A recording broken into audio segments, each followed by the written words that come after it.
It's about what, doing it big or going home. I'm focused on my plan, and my mind's in the zone. I wanna be one of the greatest that ever made it, one of the best that did it, cause I'm with it. Understand this is all I think about, all I ever wanna do, all I ever work for. So ain't no giving up, and up to the limit, just to win it is a must. Now you see what it takes to be on top, don't stop.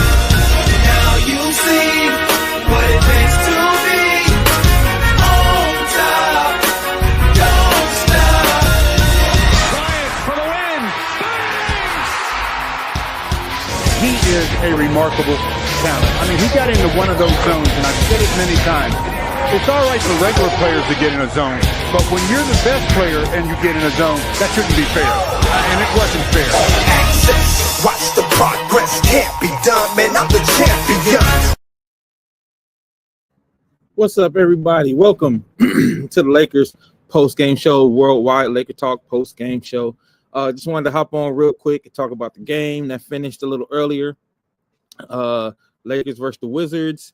The other night, I predicted that we would have a good showing against them because we kicked their butts last time, but I also said we had to be worried because it might be a trap game.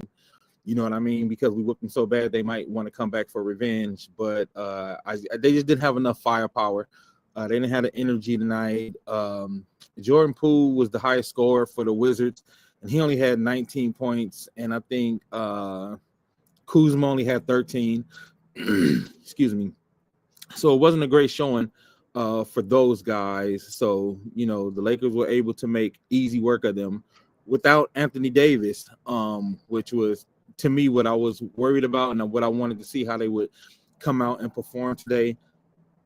I think we had a pretty balanced game today, right? We had a pretty balanced game today. Like, if we go through just, you know, the scores, like Jackson Hayes did his best Anthony Davis impression with 10 points, 10 rebounds, and 2 assists, and he had a couple of blocks in there. Austin Reeves becoming more and more consistent. You know, he did 17 points. Max Christie, 13 points, but he had a great defensive game. LeBron James, 24, 11, and 3, but, you know, I still have the same critique. I just want him to get a little bit more involved in defense and those defensive rotations because this was a bad team.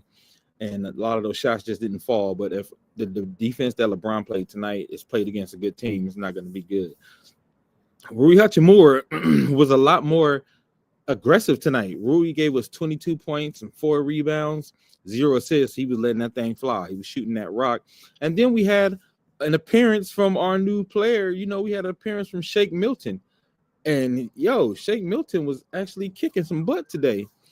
Shake Milton was knocking shots down, slashing to the basket. I hope this wasn't an anomaly. I hope this is kind of just like a sneak preview of what could be to come for him off the bench. You know, Shake Milton had 21 points, 4 assists, 4 rebounds in 28 minutes. Connect looked like his shots is falling again. 22 minutes, but he had 10 points. We got like a really even Bronny James got in on action. Bronny James had 5 points. You know what I'm saying? Bronny got 5 points, 2 assists, and 2 rebounds. Not too bad, kid. Not too bad. Like I said, I was worried about what they would do against the Wizards, but they did a great job. We're gonna see a lot more Jackson Hayes in this stretch while AD is down. I'm hoping while AD is down, what we can get from Jackson Hayes a lot more we had today. But the good thing about Jackson, even if you don't get your point, Jackson is always active, he's always energy. But we need a little more production out of Jackson Hayes while Anthony Davis is on the bench. You know, like Jackson Hayes, Christian Coloco, you know, those guys, we need those guys to come up and do a little bit more. But if we keep getting an aggressive Rui Hachimura while Anthony Davis is out, keep having my main man, Austin Reeves, if we keep him aggressive, you know, we're going to be okay. Because I think we're going to have a stretch of about maybe a week-long stretch without having AD in the lineup.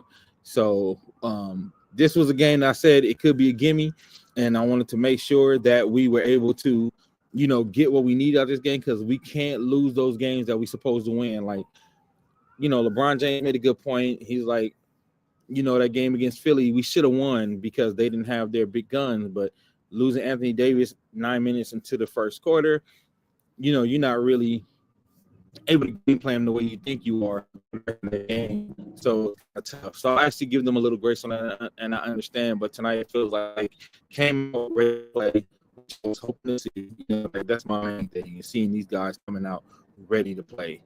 Far too many times this season, they haven't been doing it lately. They haven't been doing it lately.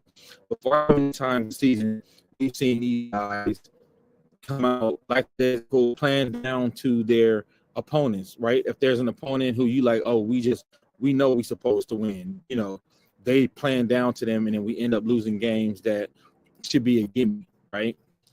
So I'm hoping while AD is down, these guys take this sense of urgency. The other guys who don't get a lot of minutes generally, I'm hoping to see that they get more minutes and take these minutes serious and do what they're supposed to do, right? So, I'm looking forward to see what they do with this next little stretch. Like I said, man, I was really impressed with what I saw from Shake Milton tonight. What I saw from Shake Milton, like that's one of the things I felt like we needed to get on the trade market. So again, I'm wondering, is this something that we don't have to get from the trade market? Can he be that boost we need off the bench without having to go to the trade market? Can we utilize him in that way, in that manner? Let me know your thoughts on that. Do y'all think this was just like a one-off thing, that he got lucky tonight, or maybe with more minutes he'll get more production? Because since he's only got really spotty minutes. This is the first time he's got like some big minutes, and I like what I've seen, and I like what I've seen him do with those big minutes. So I hope we can continue this while we're on this trip. Coming up next, we have the New York Knicks. Now that's going to be a test. The New York Knicks, they got a squad. Right? They got a squad. They got some youngsters. And, a lot of times LeBron have problems with those youngsters that's running up and down the court, that's getting up and down. But before we get to the Knicks and we talk about the Knicks preview, I do want to talk about, Valanciunas? He usually is the AD killer. I guess since AD wasn't playing, he wasn't going to try to play too hard because he didn't do nothing tonight. Like, he got outplayed by Jackson Hayes tonight. You know what I'm saying? Yeah, like Valanciunas only had 5 points, 3 assists, and 3 rebounds. He only played 18 minutes, didn't even get a lot of minutes. But like I said, when AD is usually on the floor, he's usually out there kicking butt and going hard at AD. So I don't know if he didn't have that motivation because AD wasn't there tonight, but he for sure didn't play as hard as I'm used to seeing him play, when it comes to playing against the Lakers and playing against Anthony Davis. Let's look and see what the next few games are. Let's do a quick preview of the next few Laker games. Let's see who we got coming up after this. And we're 27-19. I'm liking that record so far. So far so good. That's a good record. So, who we got? So next we got the Knicks on February 1st. Then we got the Clippers. Let's look at the next 4 games. Let's do that. We'll just look at the next 4 games and make predictions. We got the Knicks, the Clippers, the Warriors, and the Pacers. Those are our next 4 games. And Thursday is the trade deadline, if I'm not mistaken. So we'll be coming up on the trade deadline to see if we do anything. And I want to do a Laker trade show, of course, for us to talk about the trades and talk about, what's going on in that situation and what we think should happen, what we think needs to happen, what pieces do we feel like we need to get to that next level, to get to that next tier. Like I said, I feel like we're like right now, we're like, and not by much, I feel like we're like 1 tier under the Denver Nuggets and the Celtics. I feel like we're like 1 tier under them. But I don't think we need a big splash. I don't think we need to make a big trade to shake up the team. I think we need, something like a big that could take that JaVale McGee role and maybe another ball handler to help Austin Reeves and LeBron James, when they're not in the game. I feel like those are the only 2 needs we have.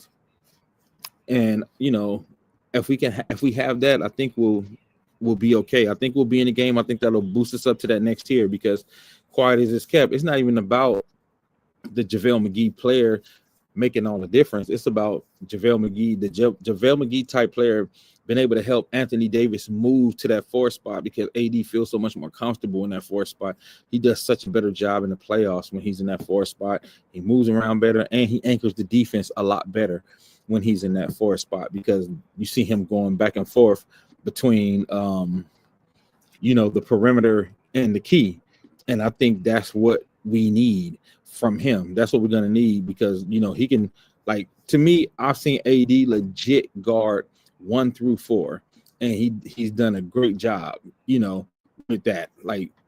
A great job going 1 through 5. I'm sorry, because I've seen him hit some, do some point guards, the whole 9, the whole shebang bang. So, I'm looking forward for us getting, because he keeps saying, give me a center. So I hope we get a center. So let's go back and look at the next game. So we got the Knicks. It's going to be tough. I don't know if we're going to win because we in the Garden. So that's going to be tough.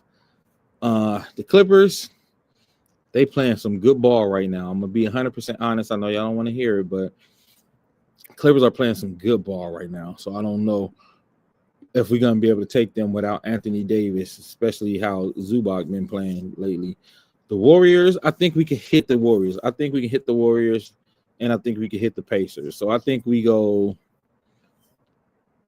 3-1 the next 4 games, but I wouldn't be mad at 2-2. I think we can go 3-4, but I wouldn't be mad at 2-2 without Anthony Davis. So if we can go, play 500 ball without AD until he gets back, which I'm thinking will probably be around this Jazz game, February 10th, I think we'll be okay.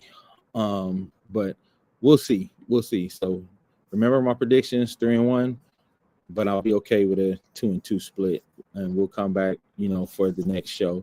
The next show will be Saturday after the Knicks game. All right, we're gonna come back Saturday after the Knicks game, do a quick recap, talk about, what's going on, talk about what these guys are doing, talk about what we got coming up, who we want to see on the team, how we feel about Bronny moving up to the NBA team. Like I said, he got in on the action tonight. He did pretty good. He stunk it up in the Philly game, but everybody stunk it up in the Philly game, so I kind of don't blame him. But he had a good job tonight. He did a good job tonight. So, looking forward to it. This is the Worldwide Laker Talk post-game show where we just talk about quick wrap up of what's going on and what we see and my analysis of the game. Like I said, I think LeBron did a pretty decent job today. I would just like to see them write a better scheme for LeBron defensively if he's going to be out there, being a 40-year-old man trying to keep his energy. And we know he tries to keep his energy. Like I always say, you're either going to get 2 early good quarters from LeBron and the bad 3rd and 4th, or you're going to have him preserve his energy and he's going to give you a great 3rd and 4th. It depends on the night and depends on who we're playing. So, just keep an eye on that. He does. He has to preserve his energy. He's not going to give you 4 good quarters like that where he could just go hard. And I don't expect it either. You know what I mean? I don't expect it because of his age. But, again, good game tonight from the Lakers without Anthony Davis. Making sure they put down the Wizards. We will see you guys for the post-game show against the Knicks. I hope we can take the Knicks out. I hope we can get them. I hope we can beat them. It'll be a great thing if we can. That'll be a really big, solid win. But if there was one loss that I would pencil into the next 4 games, it would be that Knicks game. Like if I say we go 3-1, it's that Knicks game. If I say we go 2-2, I think it's the Knicks and the Clippers that we probably will fall to.